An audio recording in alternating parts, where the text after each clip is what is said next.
Welcome back students to my channel juicy brains. और previous lectures में हमने final accounts के कुछ इंपॉर्टेंट अकाउंट्स को डिस्कस किया था। Trading account, PL account and balance sheet को हमने दो न्यूमेरिकल्स भी सॉल्व करे थे। और आज हम एडजस्टमेंट्स चैप्टर से स्टार्ट करते हैं। तो मैं आपको धीरे धीरे बेसिकली जो एक्सपेंस से रिलेटेड एडजस्टमेंट्स हैं पहले वो हम डिस्कस करेंगे, उस पर क्वेश्चन करेंगे, फिर इनकम से रिलेटेड एडजस्टमेंट्स को डिस्कस करके then we will solve out the questions. ठीक है, तो प्रीवियसली लेक्चर्स में हम डिस्कस कर चुके हैं कि एडजस्टमेंट्स क्या होते हैं और हमें क्यों करने पड़ते हैं। ओके, तो स्पेसिफिकली आपको ट्रायल बैलेंस दिया होता है क्वेश्चन में, और जो आइटम्स ट्रायल बैलेंस के बाहर होते हैं उनको हम एडजस्टमेंट्स बोलते हैं। तो वो आइटम्स दो जगह अपीयर होते हैं। ठीक है, या तो पीएल में या ट्रेडिंग में होंगे, या ट्रेडिंग में या बैलेंस शीट में होंगे, या बैलेंस शीट में या पीएल में होंगे। So you have to remember कि आपको कहीं दो जगह पे एडजस्टमेंट्स को दिखाना है। क्लियर? और अगर वही चीज ट्रायल बैलेंस के अंदर दे रखी है, दैट मीन्स कि उसका ऑलरेडी एक एडजस्टमेंट हो चुका है और अब हमें लास्ट कोई एक जगह उसे दिखाना है। सपोज क्लोजिंग स्टॉक का बहुत कॉमन सा एडजस्टमेंट है। कभी कभी ट्रायल बैलेंस के बाहर दिया होता है, तो एक तो हमने प्रीवियसली डिस्कस किया कि ट्रेडिंग अकाउंट के क्रेडिट साइड में हम शो कर देते हैं क्लोजिंग स्टॉक को, एंड सेकेंडली हम बैलेंस शीट में एसेट साइड क्लोजिंग स्टॉक को शो करते हैं। लेकिन अगर क्लोजिंग स्टॉक ट्रायल बैलेंस के अंदर दे रखा है, देन हम ये अज्यूम करके चलते हैं, हमें पता होता है कि ऑलरेडी हम परचेजेस में से क्लोजिंग स्टॉक को लेस कर चुके होते हैं। हमने, आपको पता है ट्रेडिंग अकाउंट हमने कैसे बनाया था? ट्रेडिंग अकाउंट में यहाँ परचेजेस होता है, यहाँ परचेजेस होता है, और यहाँ पे होता है ओपनिंग स्टॉक, और यहाँ होता है क्लोजिंग स्टॉक। ठीक है, तो जब हम परचेज की एडजस्टमेंट करते हैं, हम परचेज को नेट परचेजेस या एडजस्टेड परचेजेस कैलकुलेट करते हैं, तो हम क्या करते हैं? Opening stock plus purchases minus closing stock. Clear? यही करते हैं। तो अगर क्लोजिंग स्टॉक ट्रायल बैलेंस के अंदर दिया है तो हमें पता है कि ऑलरेडी हमने परचेजेस में उसको एडजस्ट कर दिया है। मीन्स कहीं ना कहीं कोई ना कोई अगर एडजस्टमेंट जो यूजली बाहर आती है, अगर ट्रायल बैलेंस के अंदर दे रखी है, दैट मीन्स एक जगह उसका एडजस्टमेंट हो चुका है। अब हम फाइनली हमें एक और जगह उसे शो करना है। तो अब हम इस केस में क्लोजिंग स्टॉक को ट्रेडिंग अकाउंट में क्रेडिट साइड नहीं शो करेंगे, क्योंकि ऑलरेडी परचेजेस से हम उसको एडजस्ट कर चुके हैं। अब हम फाइनली उसे बैलेंस शीट में एसेट साइड में ही शो करेंगे। ठीक है, तो क्लियरली एडजस्टमेंट्स का यही मतलब होता है। और बेसिकली एडजस्टमेंट को हम क्यों कंसिडर करते हैं? ताकि हमारी करेक्ट नेट प्रॉफिट या नेट लॉस निकले, correct gross profit gross loss निकले, and correct financial position company की बिजनेस को पता होना चाहिए। ठीक है, इसलिए हम एडजस्टमेंट्स को इग्नोर नहीं कर सकते। अब कहीं ना कहीं रेक्टिफिकेशन के लिए भी हमें एडजस्टमेंट्स करने पड़ते हैं। कोई एरर हो गई, उसको रेक्टिफाई करना है हमें, तो ऑब्वियसली वो एडजस्टमेंट में आ जाएगा। कोई ट्रांजैक्शन को हमने ओमिट कर दिया है लिखना या रिकॉर्ड करना, तो वो भी एडजस्टमेंट में आ जाएगा। फिर हमें उसकी डबल एंट्री के अकॉर्डिंग उसे दो जगह शो करना है। तो बेसिकली हम क्यों बोलते हैं कि एडजस्टमेंट्स को हमें दो जगह शो करना होता है? क्योंकि हर ट्रांजैक्शन डबल एंट्री एस्पेक्ट पे चलता है। अगर एक क्रेडिट हो रहा है तो एक डेबिट जरूर होगा। ओके, तो अगर एडजस्टमेंट है ट्रायल बैलेंस के बाहर दिया है, दैट मीन्स वो कहीं दो जगह अपीयर जरूर होगा। Clear students? तो ये बेसिकली ज्यादा कुछ एडजस्टमेंट वाले चैप्टर में थ्योरी है नहीं, थोड़ी बहुत है जो आपके बुक्स में दे रखी है, आप उसे पढ़ सकते हैं। It is easy. हम डायरेक्टली आते हैं एडजस्टमेंट्स में और उससे रिलेटेड क्वेश्चंस पे। ठीक है, तो पहला एडजस्टमेंट जो हम डिस्कस करेंगे यहाँ पे वो है क्लोजिंग स्टॉक। अब सीधे सीधे हम आते हैं कि क्लोजिंग स्टॉक में दो वैल्यूज आपको दे रखी हैं। क्लोजिंग स्टॉक अगर क्वेश्चन में एडजस्टमेंट्स में आता है तो उस केस में हमें एक वैल्यू तो देते हैं कॉस्ट प्राइस, और एक वैल्यू देते हैं realisable price. Suppose cost price है 1 लाख और रियलाइजेबल प्राइस है 80,000। अब हमें सबसे पहले डिसाइड करना है कि हमें क्वेश्चन में कौन सी वैल्यू को कंसिडर करना है। मीन्स कौन सी वैल्यू पे स्टॉक, क्लोजिंग स्टॉक की वैल्यूएशन होगी। तो पहले भी हमने डिस्कस किया था कि अगर कॉस्ट प्राइस या रियलाइजेबल प्राइस दोनों प्राइसेस दी हैं, तो which ever price is less हम वो प्राइस को कंसिडर करेंगे। इस केस में रियलाइजेबल प्राइस है 80,000, इसलिए हम 80,000 को ही बुक्स ऑफ अकाउंट्स में शो करेंगे। मीन्स 80,000 ही जाएगा ट्रेडिंग अकाउंट में क्रेडिट साइड और 80,000 ही जाएगा बैलेंस शीट में एसेट साइड। क्लियर। तो जो भी लेस होता है उसको हम कंसिडर करते हैं। अब लेस क्यों होता है ये भी मैंने आपको बता दिया है। इसके पीछे का ये प्रिंसिपल है कि हम जितने भी फ्यूचर एक्सपेक्टेड लॉसेस होते हैं उनको कंसिडर करके चलते हैं और एक्सपेक्टेड गेन्स को हम इग्नोर कर देते हैं या अनरिलाइजेबल गेन्स को हम इग्नोर कर देते हैं। मीन्स कि अगर फ्यूचर में इस पे हमें कोई गेन हो रहा होगा तो उसको हम इग्नोर कर देंगे, लेकिन लॉस हो रहा होगा तो उसको ज़रूर हम कंसिडर करेंगे। इसलिए अगर लॉस हो रहा है तो ऑब्वियसली दोनों में से कोई एक वैल्यू कम हो जाएगी। क्लियर। इसमें हमने लॉस को कंसिडर किया तो ये 80,000 है, इसमें हमने नहीं किया तो ये 1 लाख हो गई, या करने के बाद भी लॉस कंसिडर करने के बाद भी इसकी वैल्यू 1 लाख ही है मार्केट प्राइस के अकॉर्डिंग, और इसकी रिलाइजेबल वैल्यू है 80,000। ठीक है, मीन्स हमने इसको इतने में परचेज किया था, लेकिन अभी फिलहाल प्रेजेंट में उसकी जो प्राइस है अगर हम उसे मार्केट में बेचने जाएंगे तो उसकी रियलाइजेबल प्राइस है 80,000। क्लियर। तो ये प्रिंसिपल इसके पीछे लगता है students, and it is important कि आपको ये पता होना चाहिए कि दोनों में से कोई अमाउंट कम होता है तो क्यों होता है, और दोनों में से जो कम होगा उसको हम कंसिडर करेंगे। क्लियर। अब ये आप हमने ऑलरेडी डिस्कस कर लिया है कि ट्रेडिंग में तो ये जाएगा credit side by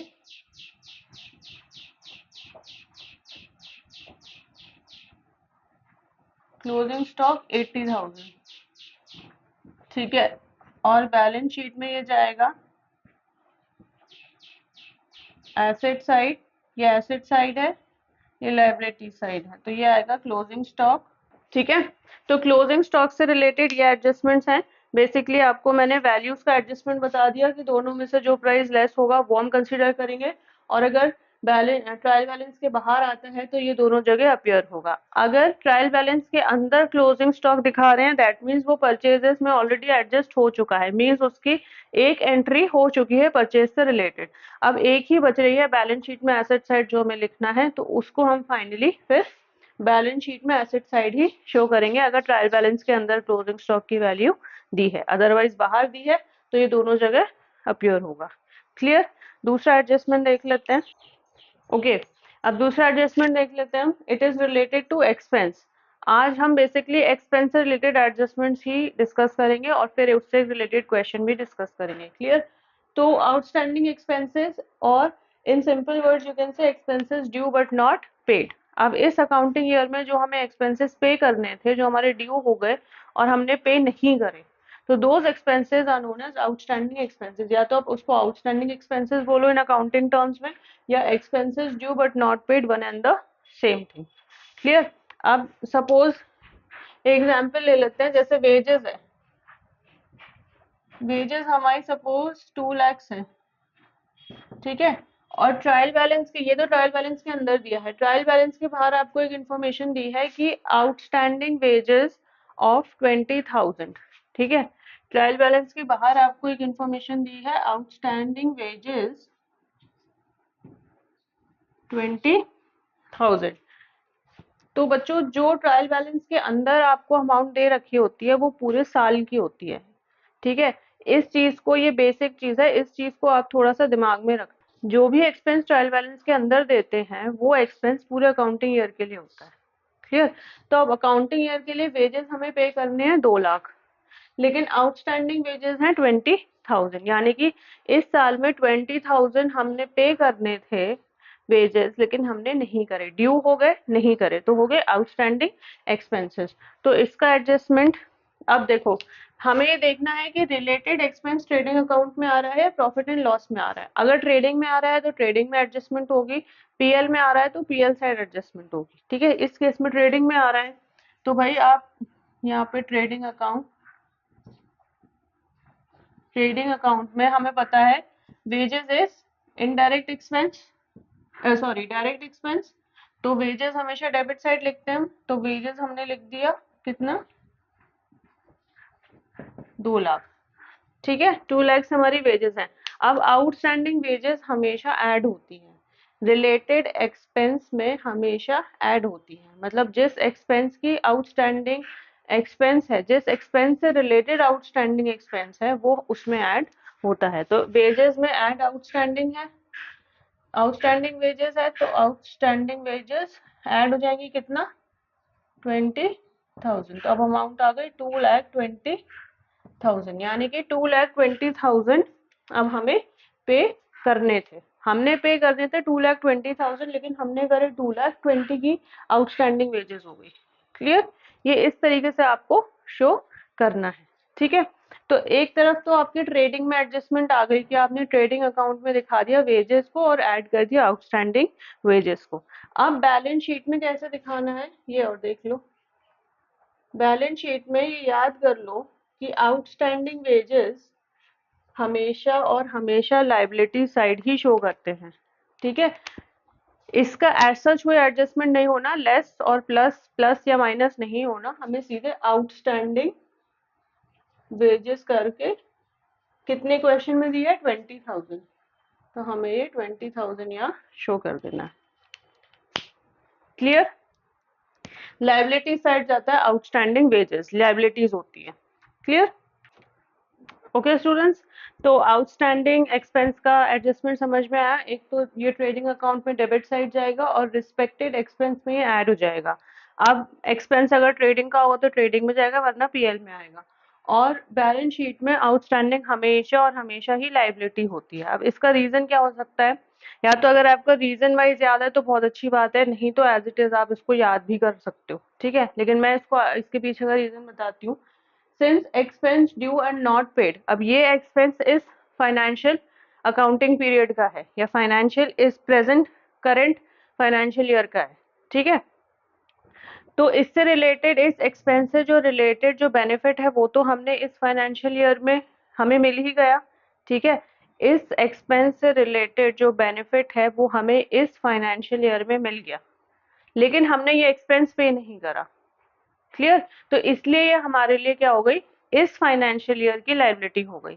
means current financial year की लायबिलिटी आउटस्टैंडिंग एक्सपेंसेस इसलिए होते हैं क्योंकि दो हमने ये एक्सपेंस पे नहीं करे होते, लेकिन इसी फाइनेंशियल इसी करंट ईयर में हमने इनका बेनिफिट भी रीप करा होता है या बेनिफिट हमें इनका मिला होता है। तो दैट इज वाई ये बैलेंस शीट में लायबिलिटी साइड जाते हैं। क्लियर? तो ये लायबिलिटीज होती हैं और जो हमारा एक्सपेंस होता है उसमें हम उसको ऐड कर देते हैं। ठीक है ना? क्लियर हो गया? ओके, एक और इम्पॉर्टेंट बात आउटस्टैंडिंग एक्सपेंसेस से रिलेटेड ये है, अगर ये एडजस्टमेंट में आता है मींस ट्रायल बैलेंस के बाहर शो करते हैं तो दैट मीन्स ये दो जगह आएगा जो हमने अभी डिस्कस कर ली। अगर आउटस्टैंडिंग एक्सपेंस ट्रायल बैलेंस के अंदर दिया है दैट मीन्स वो उस पर्टिकुलर एक्सपेंस से उसका एडजस्टमेंट हो चुका है, वो उसमें ऑलरेडी ऐड हो चुका है। अब हमें जो हम एक्सपेंस में जो ऐड करते हैं आउटस्टैंडिंग एक्सपेंसेस वो अब हम एडजस्टमेंट नहीं दिखाएंगे, हम सिंपली कहाँ दिखाएंगे, बैलेंस शीट में लायबिलिटी साइड। ठीक है, तो जब भी ट्रायल बैलेंस के अंदर कोई एडजस्टमेंट आए तो वो एक ही जगह पर आएगा और हमेशा वो बैलेंस शीट में एसेट या लायबिलिटी साइड हम उसे शो करेंगे। ठीक है, नेक्स्ट हो गया प्रीपेड एक्सपेंसेस और एक्सपेंसेस पेड इन एडवांस। अब अगर कुछ एक्सपेंसेस इस करंट ईयर में ड्यू हैं, हमने पे नहीं करे, तो ऐसा भी तो हो सकता है कि इस अगले साल के अकाउंटिंग ईयर के या कमिंग अकाउंटिंग ईयर के जो एक्सपेंसेस हैं वो हम इसी ईयर में पे कर दें, ऐसा भी तो हो सकता है। तो जो नेक्स्ट अकाउंटिंग ईयर के एक्सपेंसेस हैं अगर हम उसे प्रेजेंट अकाउंटिंग ईयर में या करंट अकाउंटिंग ईयर में पे कर देते हैं तो उनको हम बोलते हैं प्रीपेड एक्सपेंसेस। जैसे पोस्ट पेड और प्रीपेड करवाते हो अपने फोन में आप रिचार्ज, वैसे ही कॉन्सेप्ट पे चलता है। ठीक है, तो एक्सपेंसेस इसको हम बोलते हैं expenses paid in advance. Clear?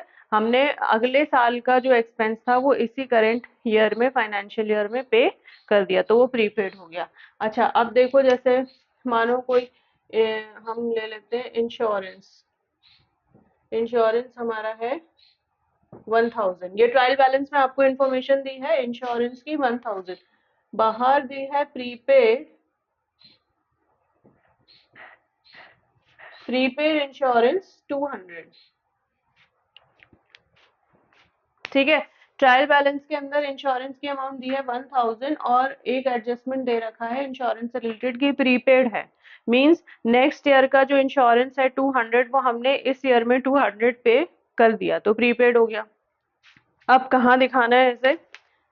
Insurance आप सबको पता है ट्रेडिंग अकाउंट में जाता नहीं, ये इनडायरेक्ट एक्सपेंस है तो पीएल अकाउंट में ही आएगा।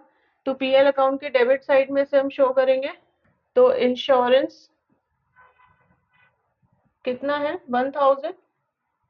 अब आउटस्टैंडिंग एक्सपेंस अगर ऐड होता है रिस्पेक्टेड अमाउंट में या एक्सपेंस में, तो प्रीपेड एक्सपेंस हमेशा लेस होता है। ठीक है, तो लेस प्रीपेड इंश्योरेंस कितना है 200। 1000 में से 200 गया, बचा 800। ठीक है, क्लियर हो गया। तो इंश्योरेंस इनडायरेक्ट एक्सपेंस था, इसलिए हमने पीएल अकाउंट में इसको डेबिट साइड शो करा। इंश्योरेंस 1000 था, प्रीपेड इंश्योरेंस लेस कर दिया 200, तो वैल्यू आ गई हमारी 800। अब एक जगह और हमें करना, हमें पता है एक जगह होगी बैलेंस शीट में, ट्रेडिंग में तो आता नहीं है। ठीक है, आउटस्टैंडिंग एक्सपेंस अगर लाइबिलिटी है तो प्रीपेड एक्सपेंस हमेशा और हमेशा एसेट ही रहेगा, ऐसे याद कर सकते हो आप। तो ये एसेट साइड जाएगा, इसको हम शो करेंगे prepaid insurance. Prepaid insurance simply बस आप उसको अमाउंट से शो कर सकते हो 200, और कुछ नहीं करना हमें। एसेट साइड हमने प्रीपेड इंश्योरेंस 200 शो कर दिया। Is it clear students? अगर ये एडजस्टमेंट में आता है तो ये दो साइड अपियर हो गया, कैसे कैसे ये मैंने आपको बता दिया। अगर ये ट्रायल बैलेंस के अंदर आ रहा है prepaid insurance, that means insurance से ऑलरेडी ये प्रीपेड अमाउंट डिडक्ट हम कर चुके हैं। अब हमें पीएल में दोबारा से करने की जरूरत नहीं है। अब हम उसको सीधे डायरेक्टली बैलेंस शीट में प्रीपेड इंश्योरेंस 200 करके शो कर देंगे। प्रीपेड एक्सपेंस भी एक रिप्रेजेंटेटिव पर्सनल अकाउंट के रूल पे चलता है। क्लियर, पर्सनल अकाउंट होता है। ठीक है ना। अच्छा, और कुछ, अब मैं इसके पीछे का क्या लॉजिक है, प्रीपेड एक्सपेंसेस और एक्सपेंसेस पेड इन एडवांस। ठीक है, अब ये यहाँ पे एसेट क्यों है, वहां लायबिलिटी इसलिए था क्योंकि हमें बेनिफिट हमने उसका ले लिया था लेकिन हमने एक्सपेंसेस को पे नहीं करा, तो आउटस्टैंडिंग लायबिलिटी हो गई। अब प्रीपेड कैसे एसेट हो गया, अब ये जो प्रीपेड एक्सपेंस है यानी कि अगले साल का एक्सपेंस इस साल हमने पे कर दिया। क्लियर, तो बेनिफिट हमें इस साल नहीं मिला, बेनिफिट तो हमें अगले साल मिलना है, लेकिन जो बेनिफिट हमें अगले साल मिलना है उसका ऑलरेडी हमने एक्सपेंस अभी पे ऑफ कर दिया, तो ये काइंड ऑफ एन एसेट हो गया हमारे लिए। भाई बेनिफिट हमें मिला नहीं लेकिन हमने उसके लिए ऑलरेडी जो एक्सपेंस है वो करंट फाइनेंशियल ईयर में पे ऑफ कर दिया, तो करंट फाइनेंशियल ईयर के लिए वो एसेट हो गया। इसलिए ये यहाँ से भी लेस होता है क्योंकि बेनिफिट हमें अगले साल मिलना है, इस साल नहीं मिलना है, अगले साल मिलना है, तो हमने इस साल के इंश्योरेंस से उसे लेस कर दिया। आउटस्टैंडिंग में जस्ट ऑपोजिट होता है, इसलिए वो ऐड होता है। ठीक है, तो ऐसे एडजस्टमेंट्स का रीजंस और लॉजिक आपको पता होना चाहिए, instead of just simply mugging these things up कि वो ऐड हो रहा है लेस हो रहा है। भाई इसके पीछे का लॉजिक अगर आपको ध्यान रह जाएगा ना तो ये चीजें हमेशा के लिए क्लियर हो जाएंगी। मैंने आपको ये भी बताया कि वो लायबिलिटी क्यों है, ये एसेट क्यों है, मैंने ये भी बताया कि वो ऐड क्यों होता है, यहाँ ये लेस क्यों होता है। वहां पे करंट फाइनेंशियल ईयर का बेनिफिट हमें मिल तो जाता है लेकिन उसके लिए हमने एक्सपेंस पे ऑफ नहीं करा होता उस करंट फाइनेंशियल ईयर का, इसलिए वो ऐड हो जाता है। यहाँ पे लेस इसलिए होता है क्योंकि भाई बेनिफिट तो अगले साल का है, इस साल तो हमें मिलेगा नहीं, बेनिफिट अगले साल का है, तो इसलिए ये रिस्पेक्टेड इन एक्सपेंस से लेस हो जाएगा और ये हमारे लिए फिर इस साल का एसेट भी हो जाएगा। Clear students? तो ये कुछ चीजें हैं related to closing stock, outstanding expenses and prepaid expenses. ये इंपॉर्टेंट एडजस्टमेंट्स हैं तीनों, आपको ध्यान होने चाहिए। अच्छा, एक और हम देख लेते हैं, डेप्रिसिएशन देख लेते हैं इसके बाद, क्योंकि वो भी एक काइंड ऑफ एन एक्सपेंस है या लॉस ले लो उसको। ठीक है, तो एक्सपेंस और लॉस को आज हम डिस्कस कर लेते हैं। डेप्रिसिएशन, अब ये एक एडजस्टमेंट है जो बहुत सिंपल है, पर्सनली मुझे बहुत अच्छा लगता है क्योंकि इसमें ज्यादा कुछ दिमाग लगाना नहीं पड़ता। ठीक है ना, तो ये ज्यादा कुछ टफ भी नहीं होता, जो वो पूछ रहे हैं आपको वैसे ही वैसे करना है। एडजस्टमेंट में सपोज अब डेप्रिसिएशन फिक्स्ड एसेट्स में हम शो करते हैं। ठीक है, यहाँ पे मानो फर्नीचर की अमाउंट दी है आपको, ट्रायल बैलेंस में फर्नीचर की अमाउंट 1 लाख दी है। क्लियर, और बाहर दिया है कि depreciate furniture at the rate 10% या अप्लाई 10% डेप्रीसिएशन ऑन फर्नीचर, जो भी लैंग्वेज है। मीन्स ये फर्नीचर आपको वैल्यू 1 लाख दी है और डेप्रीशिएट फर्नीचर करना है एट द रेट 10% पूरे साल भर के लिए। इसमें मंथ्स का ऐसा कोई पर्टिकुलरली कोई एडजस्टमेंट नहीं होता, या अगर स्पेसिफिकली वो देते हैं तो आपको वो डेट मेंशन कर देंगे। सपोज आपने 6 महीने, ये पूरे साल भर का फर्नीचर का कॉस्ट है, ठीक है। आपने स्टार्टिंग में लिया और डेप्रिसिएशन भी फिर पूरे साल भर का at the end of the year लगता है। ये हम डेप्रिसिएशन चैप्टर में कर चुके हैं स्टूडेंट्स अच्छे से, ठीक है। लेकिन अगर आपने ये 6 महीने बाद लिया होगा तो वो डेट मेंशन कर देंगे ट्रायल बैलेंस में कि आपने इसे कब परचेज किया है, ताकि यहाँ डेप्रिसिएशन जब आप लगाओ तो फिर वो 6 मंथ्स के लिए लगाओ। वो रेयर है, वो कभी आ सकता है, वेल एंड गुड, नहीं आता है तो साल भर के लिए ही लगता है, ठीक है ना। तो ये साल भर के लिए आपको 10% का डेप्रिसिएशन इस पे लगाना है, ठीक है। तो अब इसकी एडजस्टमेंट देख लेते हैं भाई। फर्नीचर हमें पता है कि फर्नीचर फिक्स्ड एसेट है और बैलेंस शीट में ही जाता है, ठीक है। तो बैलेंस शीट का एडजस्टमेंट देख लो पहले, अगर बैलेंस शीट से आसान लग रहा हो तो। अब बैलेंस शीट का फिक्स्ड एसेट है तो एसेट साइड हम शो करेंगे, नॉन करेंट एसेट है या फिक्स्ड एसेट है। तो सबसे पहले हम क्या करेंगे, फर्नीचर की अमाउंट को हमने लिख दिया 1 लाख, ठीक है। फर्नीचर को हमने लिख दिया 1 लाख। अब हमें पता है कि डेप्रिसिएशन ऑब्वियसली एक्सपेंस है, लॉस है, तो फिक्स्ड एसेट का जो अमाउंट है उससे लेस हो जाता है फाइनली। तो लेस डेप्रिसिएशन, ठीक है। कितना हमें पता है क्वेश्चन में, 1 लाख का 10%, तो ये आ गया 10,000। 1 लाख का 10% इज 10,000, क्लियर। तो लेस डेप्रिसिएशन यहाँ पे आपने बता दिया 10,000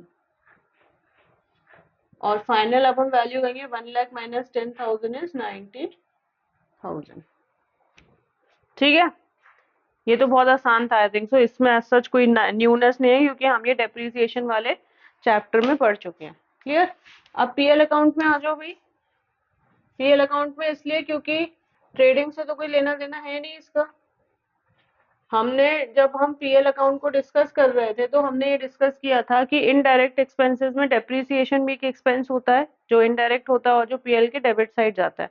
तो ऑब्वियसली अब जब यहाँ पे फर्नीचर से डेप्रिसिएशन को लेस कर चुके हो तो फर्नीचर तो यहाँ पीएल में आएगा नहीं, हमें सिर्फ और सिर्फ डेप्रिसिएशन चार्जेस ही मेंशन करने होते हैं पीएल अकाउंट में डेबिट साइड। तो यहाँ हम करेंगे टू डेप्रिसिएशन ऑन फर्नीचर। हमने कितना कैलकुलेट किया था, 10,000। तो अब हमें सिर्फ फर्नीचर का जो डेप्रिसिएशन अमाउंट है हमने कैलकुलेट किया 10,000, वो शो करना है, ठीक है। क्लियर हो गया। एडजस्टमेंट में जनरली डेप्रिसिएशन कोई एक एसेट पे नहीं दिखाते, वो कहते हैं कि अप्लाई डेप्रिसिएशन या calculate depreciation on land and building 5%, furniture 10%, loose tools 2%। तो अगर जैसे 2-3 फिक्स्ड एसेट्स पे डेप्रिसिएशन कह रहे हैं दिखाने को तो बेसिकली आप यहाँ डेप्रिसिएशन लिख सकते हो और फिर आप जितने भी वो चीजें पूछ रहे हैं, पहला फर्नीचर पे पूछ रहे हैं तो फर्नीचर का दिखा दिया, सेकेंड पूछ रहे हैं प्लांट का दिखा दिया, थर्ड पूछ रहे हैं लूज टूल्स तो लूज टूल्स का यहाँ दिखा दिया, तीनों को ऐड करके फिर फाइनल अमाउंट आपने यहाँ शो कर दी, ठीक है। तो 2 से 3 अगर फिक्स्ड एसेट्स पे डेप्रिसिएशन दिखा रहे हैं तो तीनों के आप अमाउंट को शो करके यहाँ फाइनल अमाउंट शो कर सकते हो। इसमें सिर्फ एक ही फर्नीचर पे डेप्रिसिएशन आ रहा था तो मैंने आपको वैसे बता दिया, क्लियर। तो स्टूडेंट्स ये कुछ इंपॉर्टेंट एडजस्टमेंट्स हैं जो एक्सपेंस से रिलेटेड है, जो आपको आने चाहिए। बहुत कॉमन से एडजस्टमेंट्स हैं, जनरली क्वेश्चन में पूछ लेते हैं, ठीक है। अगर डायरेक्टली नहीं पूछते तो इनडायरेक्टली पूछ लेते हैं, वो हम आगे और उसको डिस्कस कर लेंगे कि किस तरीके के इनडायरेक्ट एडजस्टमेंट्स भी आ सकते हैं, ओके। तो ये कुछ थे एक्सपेंस से related adjustments. First was closing stock. Basically closing stock कोई एक्सपेंस नहीं है पर क्लोजिंग स्टॉक हमने पहले डिस्कस किया। फिर एक्सपेंस से रिलेटेड थे depreciation, prepaid expenses and outstanding expenses. So आज के लेक्चर में आई होप सो आपको ये एडजस्टमेंट समझ आए होंगे। इन दी अपकमिंग लेक्चर हम इस पे एक क्वेश्चन को और सॉल्व कर लेंगे ताकि आपको पता चले कि अगर साथ में prepaid expenses, closing stock, depreciation, outstanding expenses हमें एक साथ एडजस्ट करने हो तो उसको हम किस तरीके से शो करेंगे। तो most probably in the upcoming lecture we will discuss one of the questions relating to these adjustments. See you in the next lecture. Students, अगर आपको मेरा लेक्चर अच्छा लगा हो तो इसे लाइक करें, इसे शेयर करें and do subscribe to my channel. See you in the next lecture.